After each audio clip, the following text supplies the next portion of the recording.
What's up, everyone? Welcome back to the Film Room Season 2, Episode 12. Today, guys, we got a packed house for the first time in a long time. We got Perry joining us, Dewey here, William, Josh, Malik, and soon, hopefully, Abner will join us. Guys, how are we doing today? It's a pretty packed house to me, and I'm loving it. Doing good, doing good. Yeah, good. Yeah. All right, so today we are going to attempt to discuss 4 topics within the hour with 6 of us, maybe even 7, who knows. But the first topic, it's actually one that feels a little bit old, but one that me and Dewey really want to talk about. And of course, it was last month where we watched box office history happen in front of our eyes between Spider-Man and The Odyssey. And guys, I'm going to start with you, Perry. Give me your thoughts on both films, between Spider-Man and The Odyssey, and which film did you enjoy watching the most? So I really liked both of them. These are my 1 and 2 of the year thus far.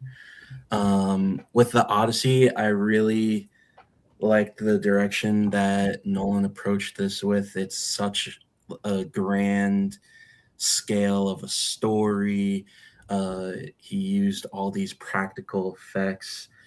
I actually got the chance to watch the making of The Odyssey. You can find that on YouTube and Peacock, where they go into how he did some of the effects. Like, he built a giant cyclops. He used jet skis for making the whirlpool. He used makeup for the shape shifting. These are all spoilers, by the way. So it's really just such an achievement in filmmaking. The fact that it's also entirely shot on IMAX cameras, which are the 70-pound giant cameras. It's really awesome. It's one of the best theater experiences that I've had in a while, getting to see that in IMAX. And then with Spider-Man, this was such like a breath of fresh air for me. I've been in such a bad state with the MCU, but this felt like this felt like something completely different. This is Spider-Man. Spider-Man is iconic. Spider-Man is relatable. And this really felt like that street level Spider-Man story that I've been waiting for with Tom Holland. And everything just kind of seemed to work. Yeah, I mean, I know there were all those MCU characters in it. Like, you get the Hulk, you get the Punisher, you get Yelena, but it all, instead of just feels like a cameo, it feels like it blends naturally into the story, and that they each represent a part of his character development and what he's going through.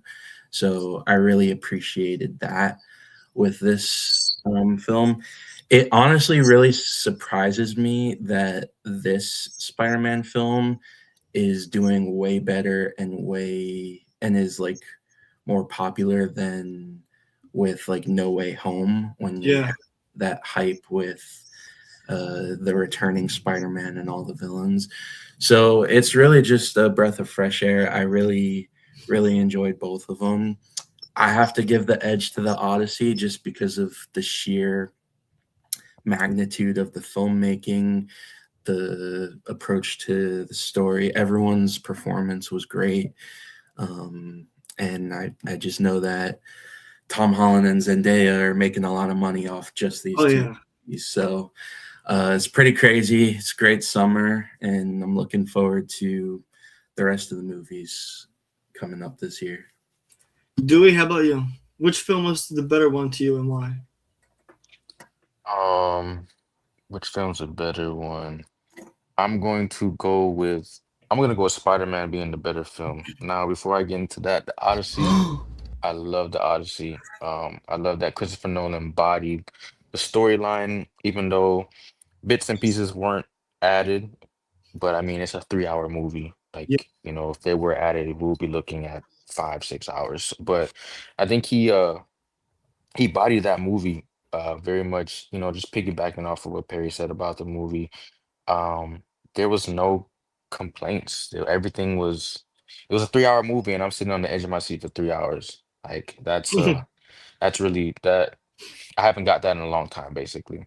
Mhm. So I give the Odyssey, man, I give the Odyssey all its praise. Even from the witch changing the soldiers, Mhm. that really got me. Yeah, that was That was disturbing. outstanding. Um, yeah, man, I really can't say too much as you already heard about the Odyssey.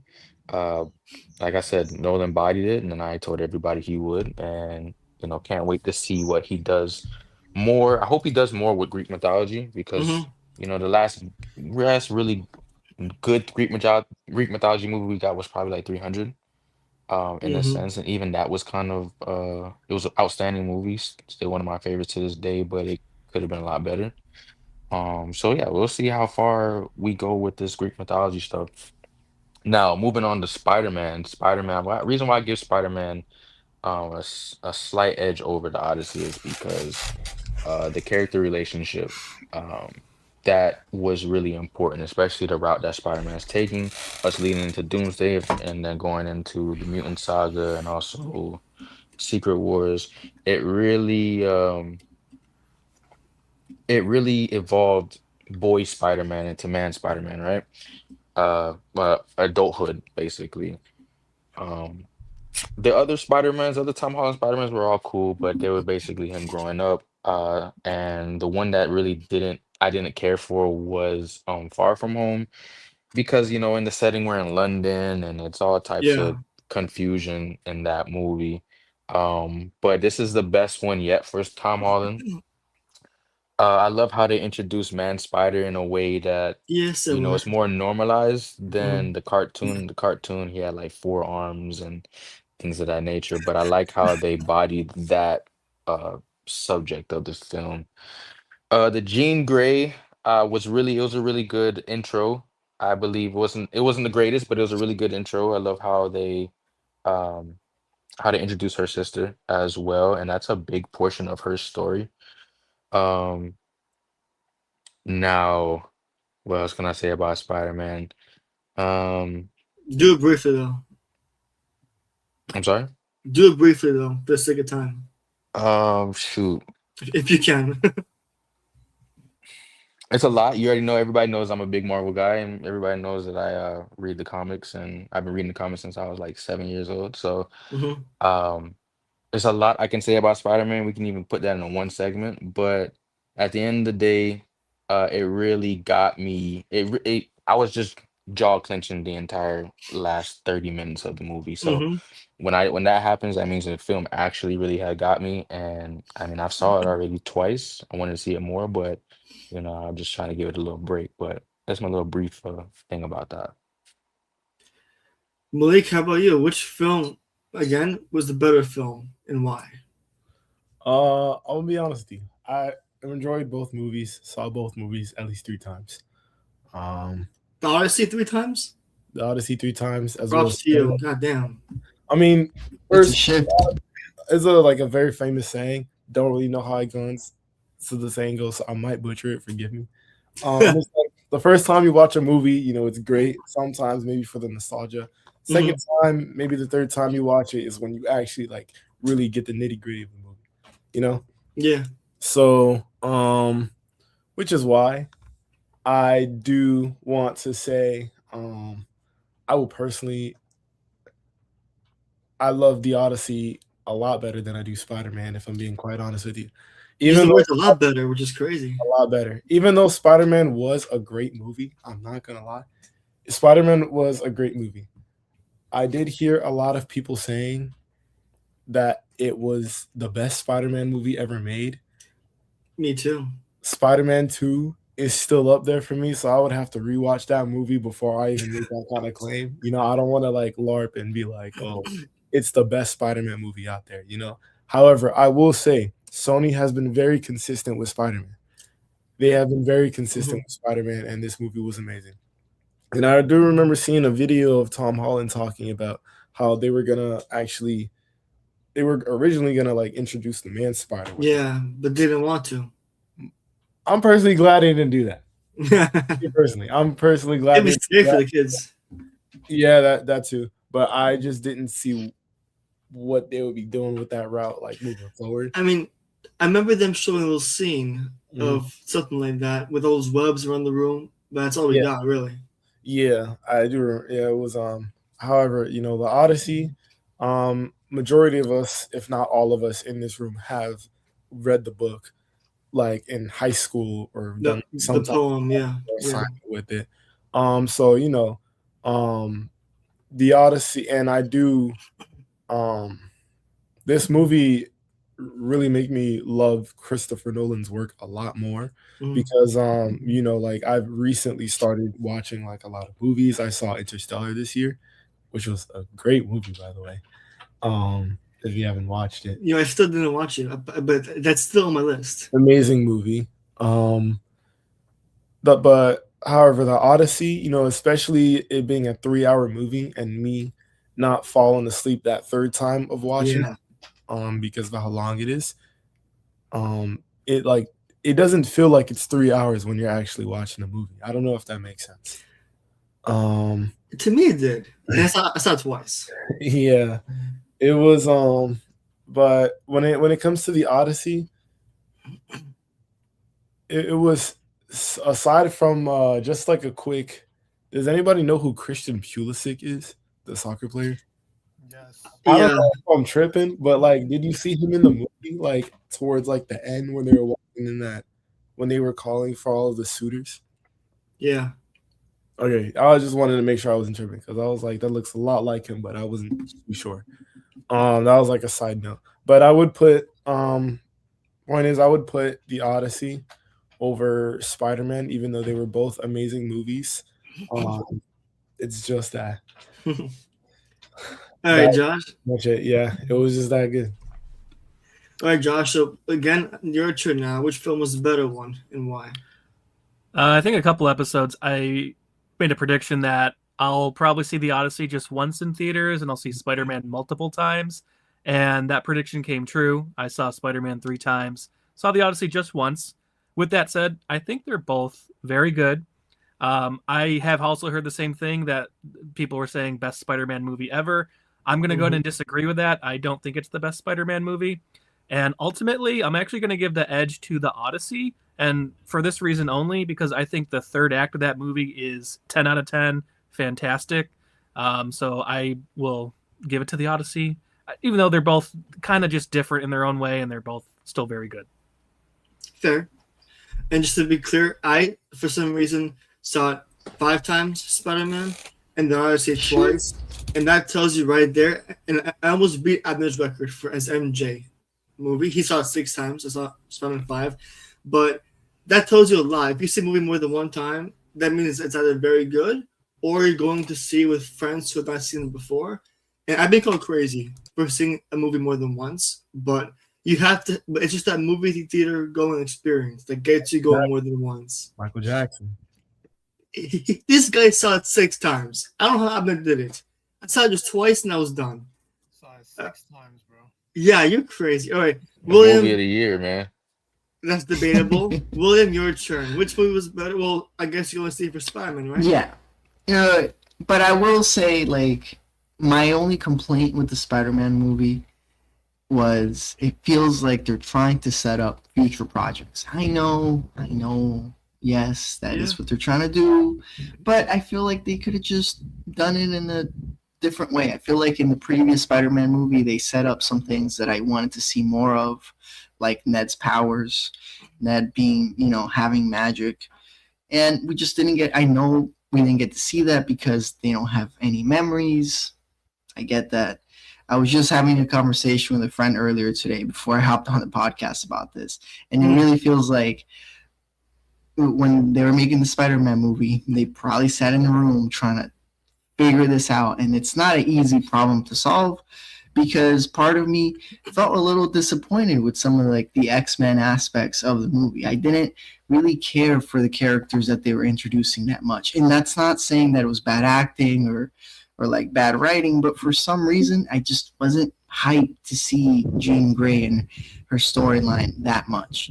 And part of the conversation I was having with that friend earlier, we were talking about setup movies, and for me, the setup movies that I loved when Marvel was coming out was like the original Iron Man, the original Captain America movie. Mhm. Like those, you can look back on them and see how they were just like a backstory project. But I mean, I thought it was really well made, where you definitely wanted to, even if it was just a setup movie, you would still see it and enjoy it as its own standalone product. I see the previous Spider-Man movie with the different Spider-Mans from the other universes and the different villains, and I thought that was a much more beginning, middle, and end type of standalone movie than this one, in my opinion. I felt like maybe the Punisher, I wasn't a big fan of seeing him on screen. I didn't want to spend the night at his Really? house.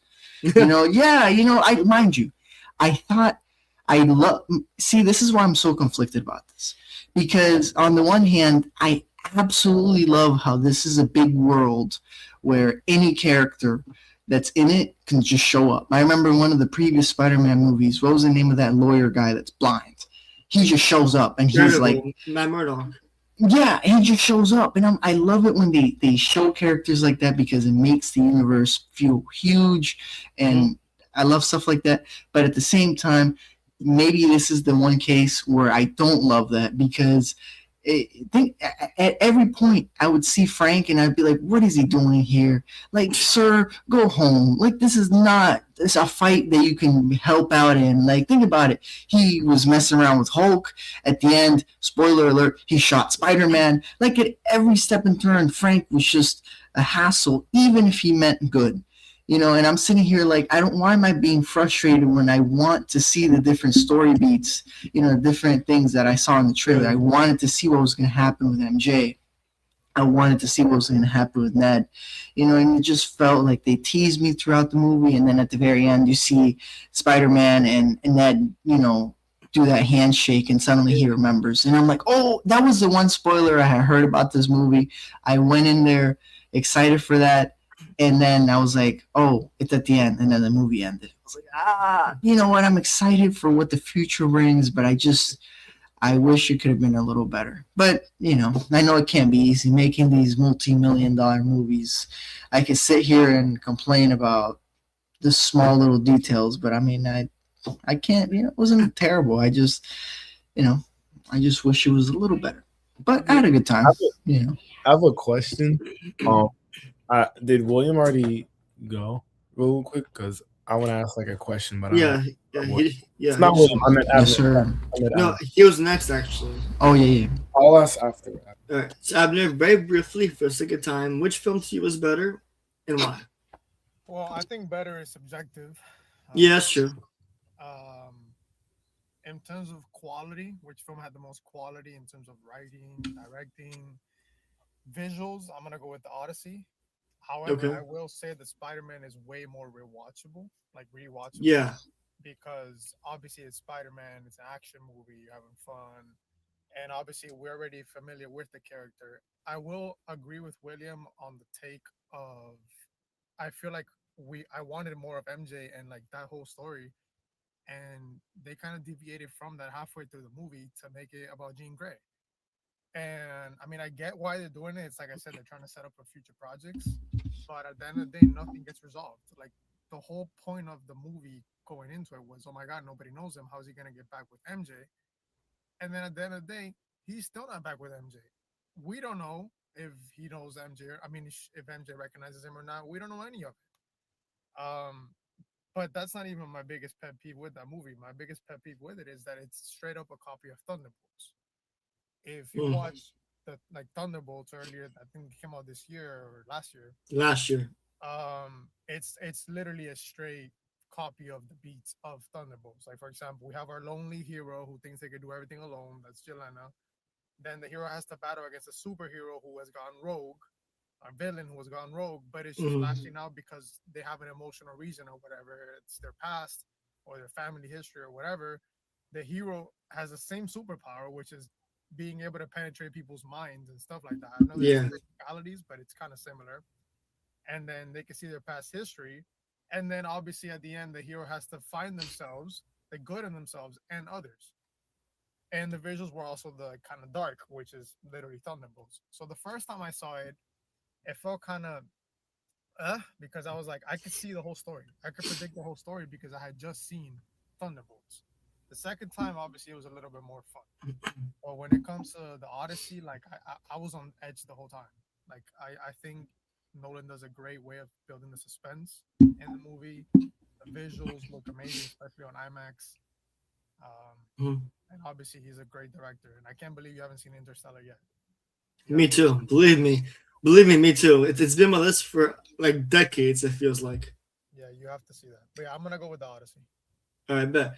All right, guys. With that down, we're gonna move on to the next slightly big-ish topic. So I'm going to be basically announcing briefly the projects that were announced for Disney animation, live action, Pixar, all that stuff, even Marvel. So Abner, this is the part where I might lower the volume a little bit. But yes, before we move on, or we can have a Yeah. segment we can talk. We can go back to this first topic. What's up? Are we gonna have a segment we can go back to the first topic? Because I know me and Malik have a couple of things we want to address. Maybe towards the end. Let's take it through all the topics first, and then we could do the fun stuff at the end. Got you. All right. All right, guys. So next up, D23 has passed, I think, last week or two, and this was a topic I wanted to discuss in a previous podcast, but I had to wait. So D23, as you all know, happened, and Friday night was packed with lots of announcements that I have here on my phone. I'm going to basically announce all the ones that were basically announced, their dates, and I want just one by one, you guys just let me know which project you're looking forward to the most. Marvel, I'm not going to include. For the sake of popularity, we all know what's coming out, and for Abner's sake, I'm only going to announce Disney, Pixar, live action, only for that side of Disney. So Marvel, you guys know we got Doomsday and Vision Quest. That's a whole different topic. So here, let me share my screen real quickly. All right. So D23, this is not in order. So we got here, of course, we have Zootopia 3 that will focus more on birds now entering the story. This comes out, I believe, next year or 2 years. There's no release date yet, actually. Coco 2, November 2029.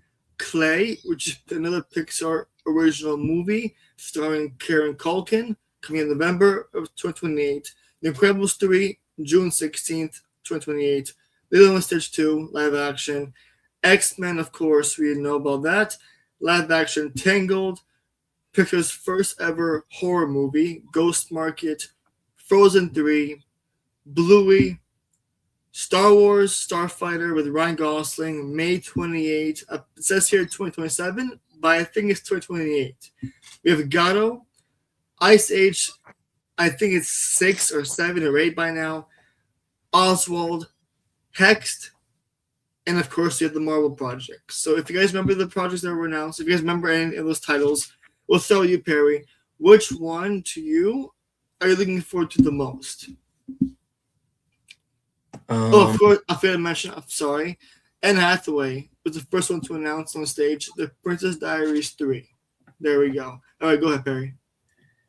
It might be bad for me to say this, but I'm not really excited for much of those. It's a lot of sequels and remakes. That's true. And live action remakes, which I hate. Yeah, Percy Jackson, of course. I forgot to mention that. So I'm gonna be a little fun. I'm not gonna go too hard. I'm most looking forward to Bluey the movie. Really? Yeah. That's definitely what I was gonna expect. If you know, not the Sean Levy masterpiece. No, we don't even mention. Oh my God! Don't bring that up again, Josh. The last podcast. I mean, how is there a Coco 2? What are we talking about, man? Hey, listen, they made money from that. Why is Ernesto de la Cruz back? That doesn't make any sense. And Dante, the dog, I think, right? Well, that's fine.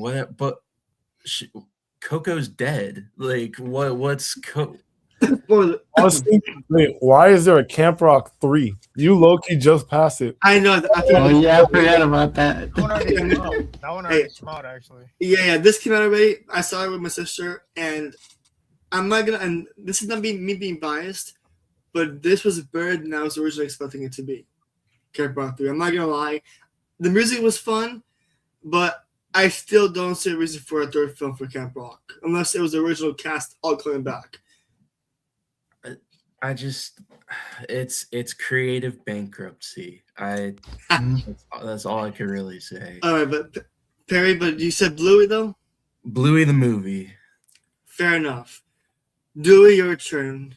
Please surprise us. Do you want me to announce the names again? Dewey, you good? Man down. Yeah, sorry, I had He's on mute. technical difficulties. All right, so Dewey, Okay, give so us it's my turn, right? Yeah.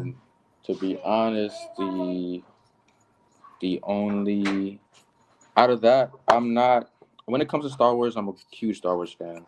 But with Star Wars with no lightsabers, I'm not a fan of. So we're gonna scratch Starfighter, and we're just gonna go to Incredibles 3. Just can't wait for Incredibles 3.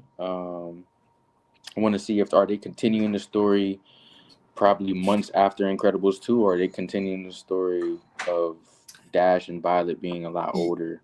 You know what I mean? So I'm really interested in that. But other than that, none of them have my attention, to be honest. What I read about Incredibles 3 is that now I believe they're putting the kids front and center now to prove to the world that they can be superheroes, not just the parents. That's what I read on Twitter. And we're getting old.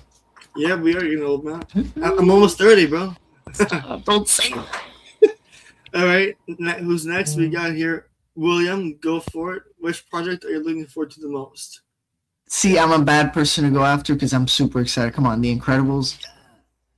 More of that, dude. I just hope, they don't screw it up. You got the Incredibles 3? Yeah, man. Because out of all those, what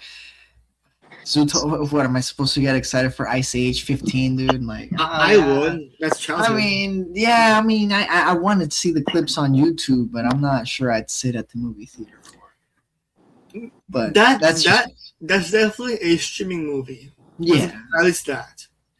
That's a better way of putting it. Yeah, that's more respect. All right, Josh.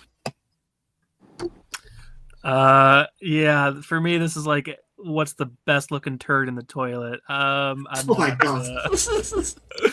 Now we're talking. It gets dark. You named all the animated movies, and I'm just like, none of them excite me at all. I don't even think I've seen a lot of the sequels to some of these. Like, don't worry, they'll remake it in live action. Thank you. Yeah, I'll wait to not watch the remake of Zootopia 2 in live action. Oh my god. I guess I'll go, to be very specific, because the one thing that interested me a little bit, Indy Navarrete as Rogue, just to see what she does after Obsession. I'm not the biggest X-Men fan, but like, I'm kind of curious to see what they're gonna do, because I'm assuming this is gonna be after a lot. And I think I heard something today she might be in Secret Wars, so I guess I'm interested to see what that can be. But that's not much for me. I mean, honestly, X-Men comes, I believe, after Secret Wars. So maybe they would tease her character in Secret Wars before the movie comes out in 2029 or 8. And Secret Wars is 2027. So X-Men comes out 2028 in May, I believe. So I know Doomsday, we're not seeing anyone there, just the original X-Men. And Secret Wars, they might tease a character or two, and then before the movie comes out the year after. That's how I see it. Got it. All right, Malik, your turn.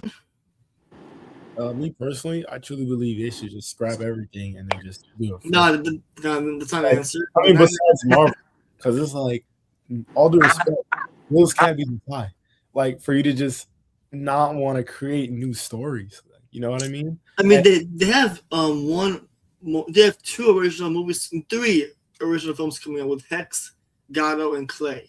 No, yeah, but it's like they could do a lot better, like respectfully. You know, All like, right, so but in this but case, yeah, I was gonna say there's only one movie on this list where I would genuinely, and I'm speaking from a biased standpoint. okay, There's only one movie where it's like I really don't mind them continuing on because of how they left us from the first movie, yeah, and that's Incredibles 3.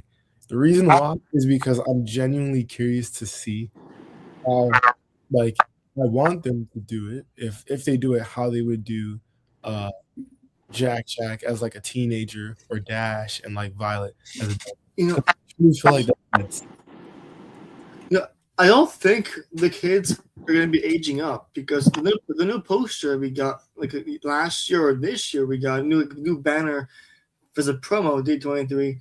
The kids don't look like they're aged up at all. That's the thing. I think Jack stays a baby for some reason.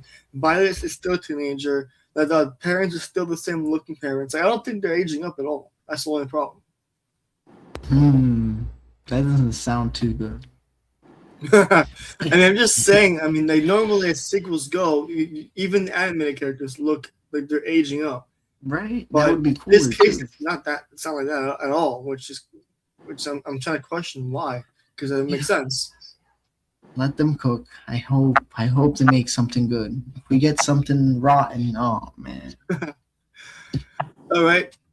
So who's next after Malik? We got Abner. Abner, of course, not including Marvel. Which is your anticipated Disney project coming out? Oh, I know that the topic on discussion was all the remakes and basically all the remakes and Disney not creating stories.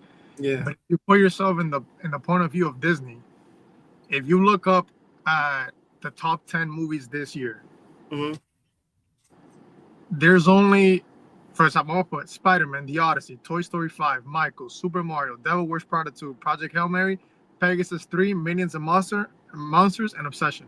Yeah. Out of all of those, the only one that is not a previous story somewhere, like, and what I mean by somewhere is like, for example, we know who Michael Jackson is. Like, yes, they created a story, but obviously people would have not gone to the theater if it wasn't for Michael Jackson. Really? We know what Odyssey is. It's literally one of the biggest stories of all time.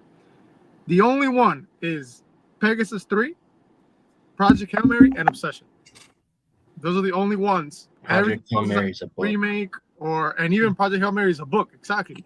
So my point is Disney's probably seeing this, and they're like, oh, wait, this is the biggest box office year in a long time. Yeah. Let's try to copy that strategy and see if we could, create remakes and make up movies. And that's probably why you see that like 99% of these are remakes. Sure, but how did Moana work out for them? It did not. Oof. Yeah. I will say, sorry to interrupt you, Abner. If they do make a live action Princess and the Frog, I would watch that. Like, Boy. I want to see a live action frog. No, this could be a topic for, this could be a whole topic for a different day.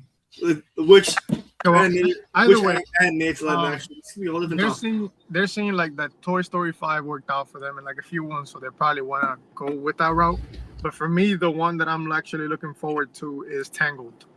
I want to see how they're gonna. I can agree with that. Yeah, I can agree with that because I don't know about you guys, but I saw the leaked trailer from Tangled, or the teaser first look on Twitter from D23, and I gotta say I was questioning the casting for both Rapunzel and Finn Rider, but Finn Rider's by Ilo Mannheim from Disney's Zombies, so he's still in the same family.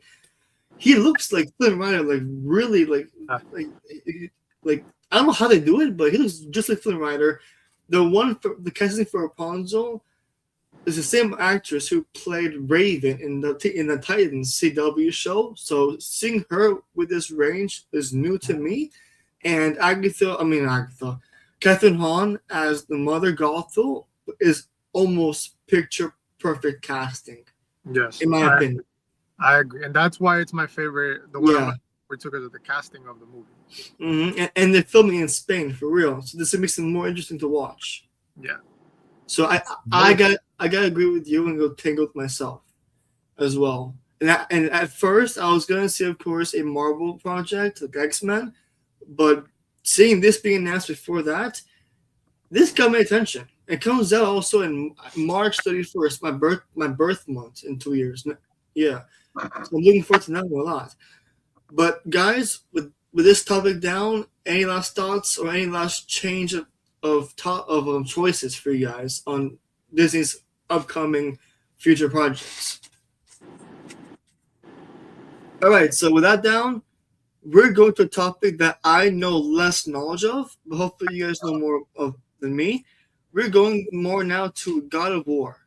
And I don't know if you guys heard, but the original actor for God of War, Ryan Hurst, he is no longer playing the original Kratos because he suffered an injury, a torn bicep, while filming on set, leaving him out for a good 3 months, 3 to 6 months. So because of that, they have found their new Kratos in Dave Bautista, who you guys know is from Drax from Marvel. He's playing a new Kratos, so this one I'll leave it to the table, to the room. Whoever wants to go first, by all means, go ahead. What are your guys' thoughts on Dave Bautista replacing Ryan Hurst as Kratos? And do you guys like the choice? And does this change your perspective or your viewing of the show in general coming out? Who wants to go first? Go ahead. Can I go first? Go for it. This is going to be, I'm very ashamed to say this as a grown man. I need a hotter, younger man. There, I said it. All right, Dave Bautista is not on the steroids anymore. He ain't the Drax that we used to watch that was looking like Goku himself, all muscles on top of muscles, dude. I'm trying to see that. I'm not, no disrespect. Sadly, you can't be on the sauce for too long without having crazy health complications. That's why The Rock looks tiny now. All these guys swear that they're just eating chicken when in reality they're taking crazy. We know. Yeah. So, but at the same time, it is nice when some of these crazy Arnold type of guys can play cool characters. That's the type of guy I imagine when I think of Kratos, like a jacked up dude. I'm not saying Dave Bautista ain't jacked up like that, but come on, we need a younger, fitter guy. Why am I saying that? Whoa, pause. Yeah, but looking again at who Kratos looks like, I don't see how you try to go younger. I mean, because originally Ryan Hurst did look like Kratos in real life because he posted himself earlier. He was working out. He was, putting in the work to become Kratos, and he was not younger. He looks like he's Dave Bautista's age, maybe a little bit younger. But Kratos looks like he's an old man. So I don't see how you go younger, and who would you pick if you're going younger in that case? So it seems like they're going for the older version of Kratos rather than the younger one. I've played the newer games where Kratos is the older version. Mm-hmm. I'm not. This goes again to my whole Disney rant, but I don't really know how you translate something like God of War into a live action thing because there's just so much visuals and so much like mythical creatures in it that he battles. It's crazy. Dave Bautista, I wouldn't really think of him as a Kratos, and like you mentioned, he has lost a lot of weight. He would have to turn into the Hulk to become Kratos. This is what Dave Bautista looks like right now, and that's super skinny. I know Bautista can get shredded like that, but that's not Kratos. I don't know. I just don't really see how you translate Kratos' story into a live action medium. It's a very tall task, but they said the same thing about a story like The Odyssey, so you never know. So let me ask you, Perry, knowing that Ryan Hurst was going to be out for 3 to 6 months, would you have just delayed it or canceled the whole production? Well, that's not really an easy thing to say. Like, you Right. can't just cancel. That's a lot of people's jobs. You can't just say, Right. oh, delay it, oh, cancel it. That's messed up. So I understand why they would move on from him to continue with the project. I may disagree with it even being a project, but in terms of uh like how they're approaching it, I agree with a recasting rather than just Mhm. canceling it. But in my opinion, it shouldn't exist, but that's not what you So know.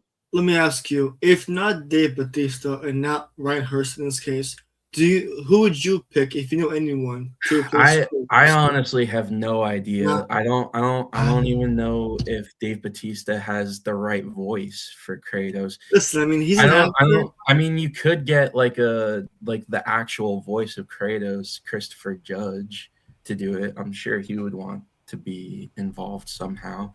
But Kratos, he looks like an older version of Triple H in wrestling. Like he's But I'm sure that as an actor, same thing like RJ as Doom, how he changes his voice, the whole look. As an actor, I'm sure that they would find a way to manipulate his voice or I'm add not that I'm not beard, the I'm not makeup. saying he can't. I'm saying it's very difficult. Right, that I agree with you. But as an actor, you gotta do what you can to make it work. Sure, and I like Dave Bautista as an actor. I like him as a wrestler too. Like, Hmm. I think he's great. I just don't know about Kratos.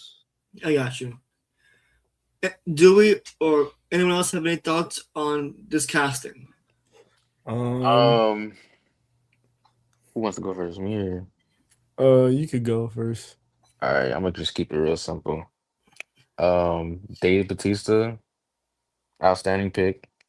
Doesn't matter about his muscle mass, he can go gain that right back. Right. On top of that, we live in the world of VFX and AI, Yeah. so that is not a problem, right? Um, there's so many God of War games. If you want to start at God of War 2, if you want to start at God of War 3, go ahead. There's plenty of storylines that you can run. On top of that, if they're gonna go with the older God of War, then how many times are we gonna hear boy? That's what I want to see. Mhm. And is that the storyline they're gonna go with? So I feel like Dave Bautista's the next best fit. Um, mass wise, there isn't really a lot of people that big. Right. And even Drax, that wasn't fully Dave Bautista. That was still VFX because he was also slimming down during those like end games and Infinity War times, right? So Dave Bautista, I give him the green light. I also want him to play Marcus in Gears of War whenever they finally come out with a Mm. live action Gears of War. So I'm cool with this. I'm cool with this recast. I will Well, just yeah. say one more thing. I am more hesitant when it comes to video game adaptations because they don't really turn out well, as history has shown. It's also true. But you got to look at Last of Us. You could say the same thing about A Last of lot of Us, people and that hate Yeah. the was Last of Us show. there's a I did handful of not. people who hate Last of Us, and then there's a widespread of people who love Last of Us. Well, They yeah. are the only reason you can actually hate Last of Us is Ellie's character Yeah. casting. But Yeah. other than that, everything is to the T, especially the first season, especially to the Hmm. T. Yeah. But there's a long history of video game adaptations just not working. And like you would think like the easiest slam dunk would be like Assassin's Creed, and they got Michael Fassbender, but that was a Hmm. big pile of dog shit.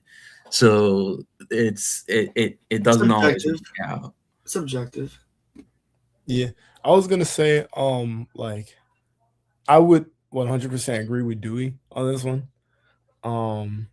As far as like, um, Dave Batista not necessarily needing to be at his peak physical condition. Like obviously, like he could easily get that back. It's muscle memory at Yeah. the end of the day. Or they could just do the Captain America methods where they made him skinny. They could easily make him bigger, you know? But I was gonna say, like, at the same time, this is like me personally, you know, they don't really. I feel like, I'm not gonna knock him on his bag, but I feel like we do see Dave Bautista in a lot of things that maybe we should expand a little bit.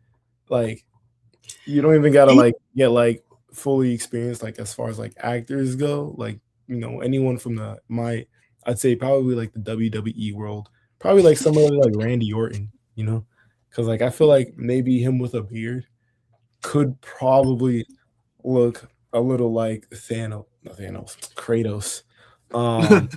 But as far as when it comes to like movie adaptations for video games, it could easily um I don't want to make it seem like just because something is a successful video game that it's doomed for failure if they try to make a movie adaptation for it. That could really be like with anything.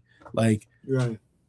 because I feel like when you put it like that, you kind of make it seem like video games should stay video games and then movies should stay movies, because although there are trial and errors when it comes to like video games and movie adaptations, there are so many things that are like very successful.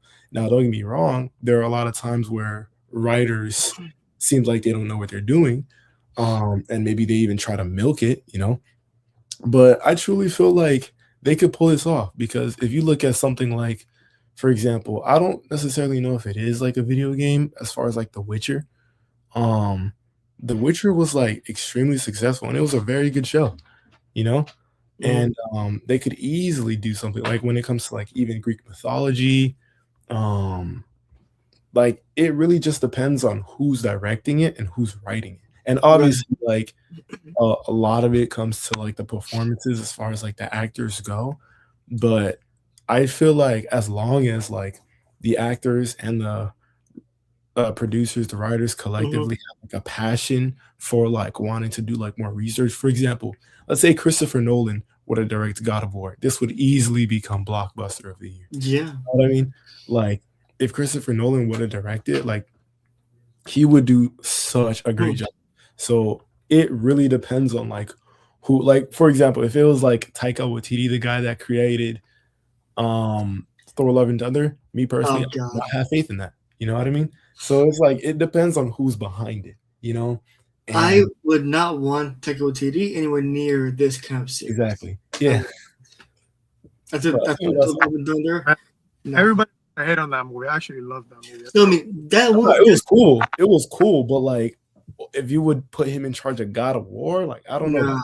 Now, for God of War has to be it would be a comedy or something different. It would be a completely different.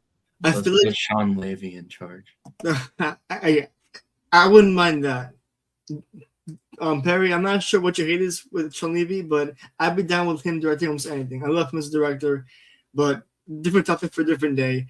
Again, God of War is something that we've all heard of. I've tried to play it a couple times in the past, never got the game, but seeing Dave Bautista as our new Kratos does question now if I'm going to watch it or not, because Ryan Hurst looked very much the part.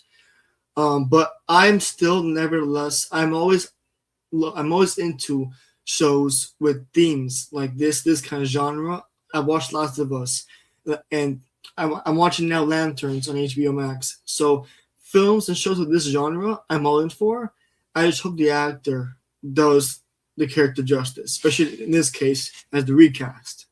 Jordan, if it's fine, like it's just like one more thing, let's keep it real quick. Yeah, I do hope that like in the future, they continue to like experiment with things like this, because when it comes to like adaptations that people will think impossible, like look for example, Backrooms, right? Who would ever thought they made a movie off of Backrooms? Me personally, I think it was a great movie. You know what I mean? Maybe like you'd probably have to do your homework before watching it. Yeah, for sure.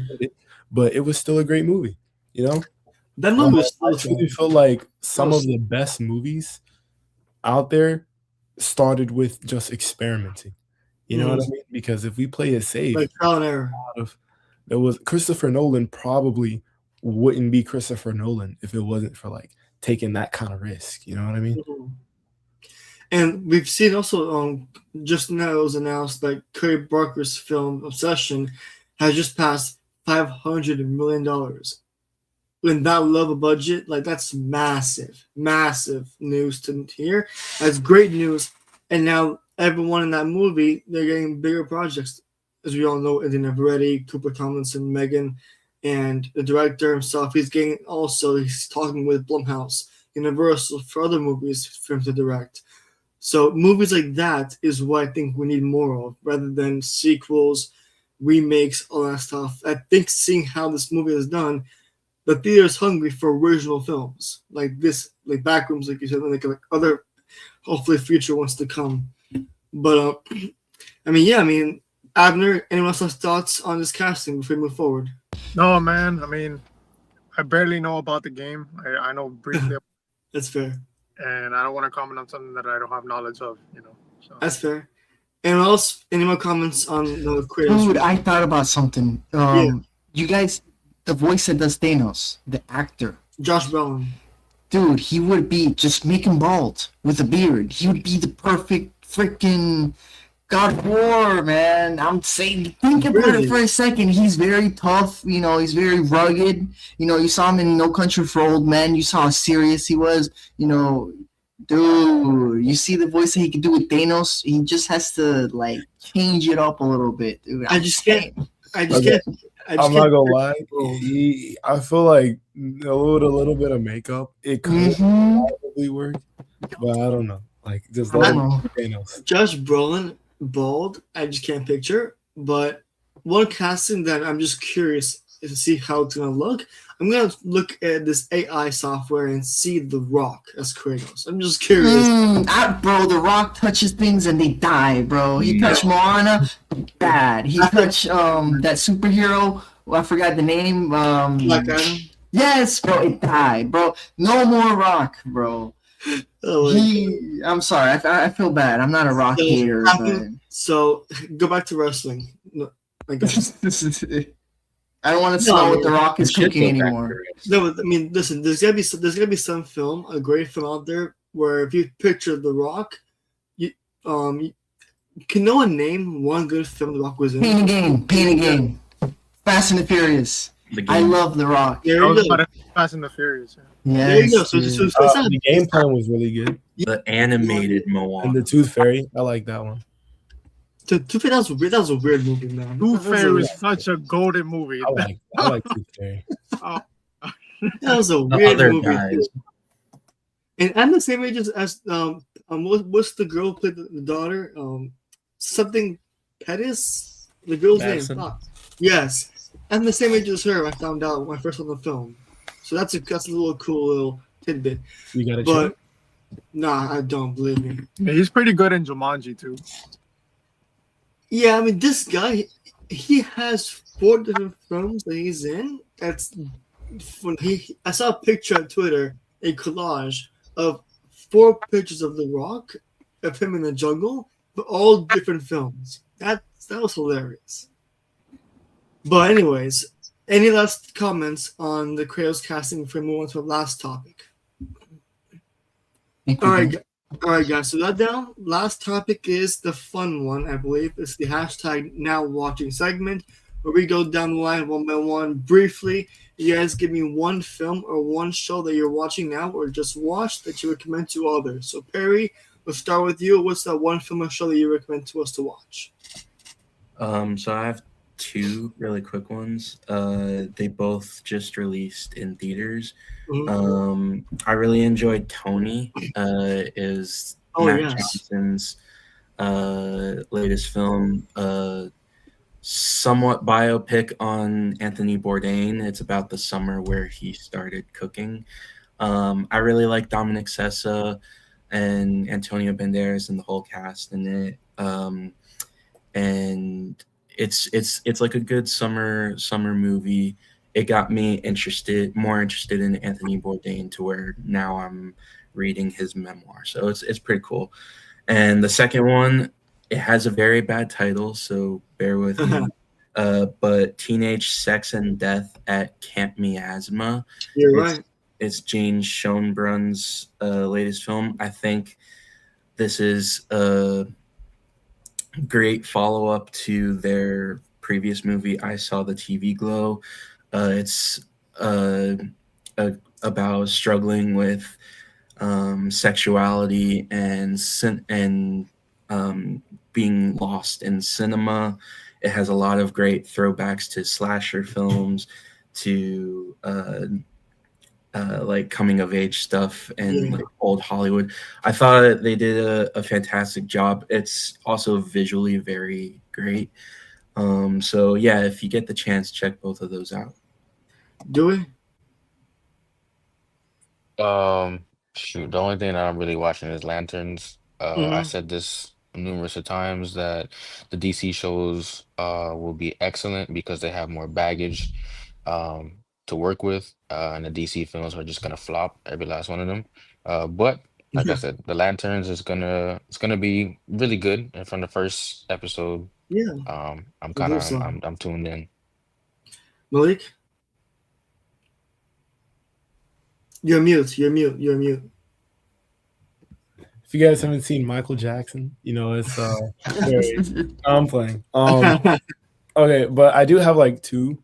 One of them is like a movie that I just happened to see because I was like bored on the 21st. Um, it was cool, but it's like one of those movies that you just see like one time and then you just never turn it on again. What's The that? End of Oak Street.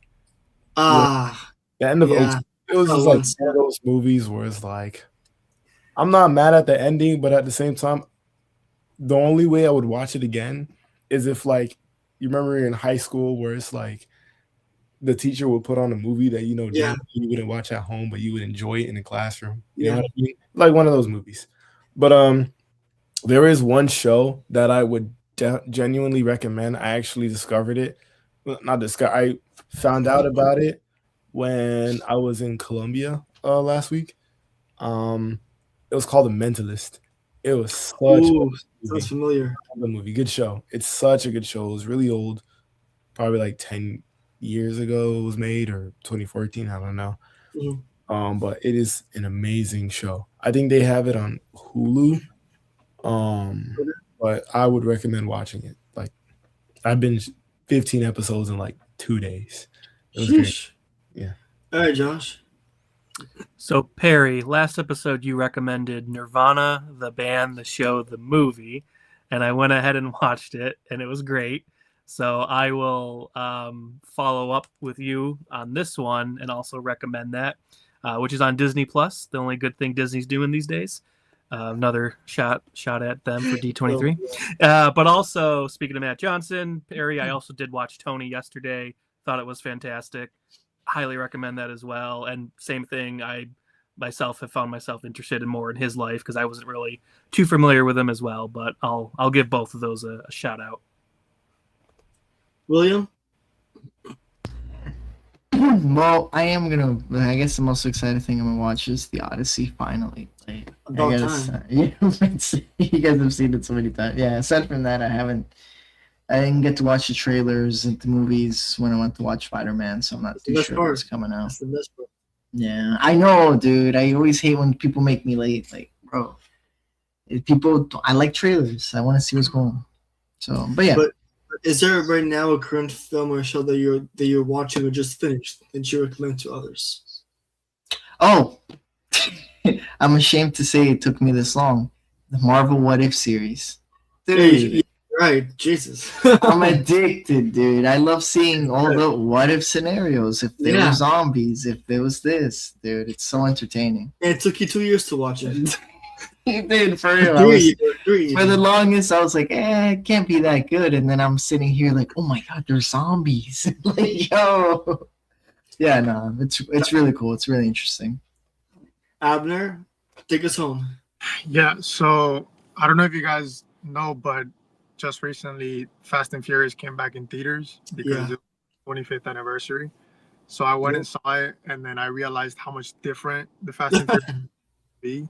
and how much different cinema and film used to be in general, and like how creative and original and like it felt natural. So I went ahead and saw Too Fast, Too Furious right after. So I just finished that today. Okay. And obviously the way that movie shows Miami and Paul Walker's like and their chemistry, and Yeah. it was phenomenal. And in terms of my most recent favorite one in theaters, I'm gonna go with One Night Only. Ooh, yeah.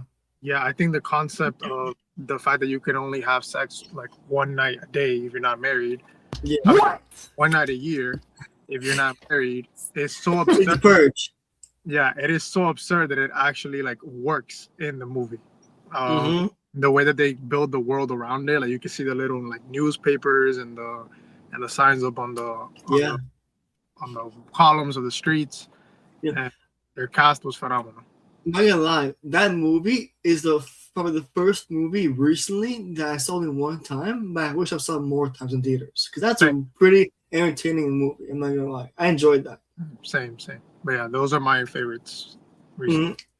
For me, I'm gonna say just like Dewey tonight, episode 2 of Lanterns, HBO Max.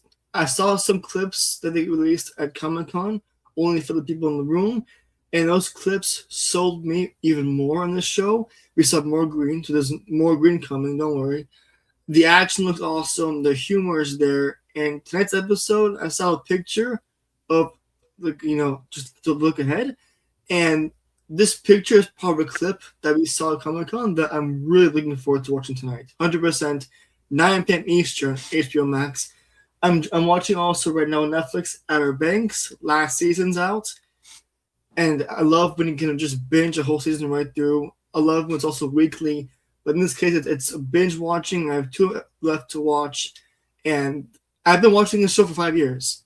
And the story is amazing. The casting is amazing. It's also pretty emotional. It's dark as well right now. But yeah, Lanterns, Outer Banks, and I'm watching tonight with Abner and Malik that Statham action movie called Mutiny. I saw it yesterday, but there were some distractions in theaters. I couldn't even hear what was happening in the movie. I was distracted. Tonight is take 2, where hopefully I get to understand the story more. It's a pretty short movie, an hour and 35 minutes. So that's tonight with me, Malik, and Abner. Looking forward to it. And at this point, guys, Statham has his own genre. It's basically just like that, easily. Action, guns, and violence. It's fun to watch. I don't know how he does it. But anyways, that's my 2 or 3 options right there for you guys to watch. Check it out. And with that said, anyone have any last thoughts or things you want to say before we end the podcast today? Also, if you get the chance, watch La La Land for the 10-year anniversary in theaters. I heard you saw it, right? When is that coming out? Because I've seen it's out now. Oh, it's okay. Yeah. So it's not something you guys to keep an eye on right now. That came out back in theaters. I might watch it if I have time, but if not, I'll wait for the next upcoming film, The Dog Stars, next weekend. I'm looking forward to that one a lot. But yeah, guys, with that down, it's been an amazing pod. We had a full house today. Hopefully, we have more of this in the future. Yeah, what's up? Pretty sure Dewey and Malik had something to talk about, like with the first. Yes, guys. Earlier. Quickly, let's take a time. What's up? I hikey forgot that I was saying that. I was just gonna ask about like No Way Home, Brand New Day, because I was just gonna ask that. Yeah. I'll just like ask, and then you could like talk about it in the Discord if you want. Yes. Basically, my question was like, because I was talking about it with Abner. What did you think happened? Is for like anybody here. What did you think happened at the end of Brand New Day? Wait, everybody's here seen it, right? Because I don't want to. Okay. I think so. What did you think happened at the end of Brand New Day? Because I heard it could be one of 3 things. 1, their memory is still clapped, and then Ned Leeds only said Peter like that because of when MJ kind of revealed his name when he just jumped out the window. Right. Because they met him at the party. That's what I thought. 2, Ned Leeds technically has like some kind of sorcery from like as we saw in No Way Home, which I think is the least likely to happen. But the third one, which could make the most sense if you've seen like the OG X-Men movies. Maybe Mhm. not OG, but like the X-Men movies. Jean Grey possibly giving back their memories. Because I don't know if you remember, I can't remember which movie it was, but it was when Wolverine, they were breaking into the X-Men one of the facilities Yeah. from Yeah. Stripe, Yeah. and then Jean Grey gave Mhm. Wolverine back part of the memories that she was Right. able to access. Yes. So maybe she did something like that for Ned and MJ because how they started crying, This, and then yeah. how she started like playing with the Black Dahlia at the end of the movie, as well as Believe maybe me. I'm thinking she just did it for MJ because it's not like she ever took over Ned Leeds. So it's not like she was really in his head like that. She was only in MJ's head, so it makes sense if she did it for him. And Right. then But there's Believe two problems. me. Just to intercept, this topic could take half an hour to an hour. oh, that's what I was saying. Put it in Discord. That's what I was saying. So Put it in yes, let's talk about this in Discord because it's a whole different topic for a different day. Trust me about that. My family have been talking about this for hours. So, but yeah, let's save this for a different day. But other than that, any comments on today's topics before we end it officially? I mean, the only thing I was just gonna say the exact same thing that Malik said, just to give you a little. I know it may take. It's not gonna take long at all, but it's basically Jean Grey is a telepath, just like Xavier, and yeah, she gave back Ned and MJ's memory of Spider-Man. That's why she was crying. That's why she was on the roof and she was touching on the thing that Peter gave her, and that's why Peter was able to do the handshake with Ned. Now the whole Ned situation of being Hobgoblin, having his powers, we're not going to get that anytime soon. So you guys can just go ahead and scrap that for a long time. But yeah, that's another discussion for another time. Yeah, that's for sure. Well, guys, with that down, it's been a packed house today, which I'm happy about. Hopefully, we get more of this in the future. This was season 2, episode 12 of the Film Room. And guys, hopefully in the near future, I found 2 podcast studios we could use, one in Hollywood and one towards Wynwood. So one for Perry to join, one for Admit to join. And I actually might have finally our first special guest to join for the next episode of the podcast. So hopefully we get a packed house for that too.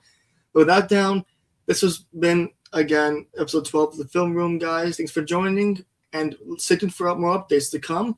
With that down, have a good weekend, and good night, guys. Take it easy. take care. Peace.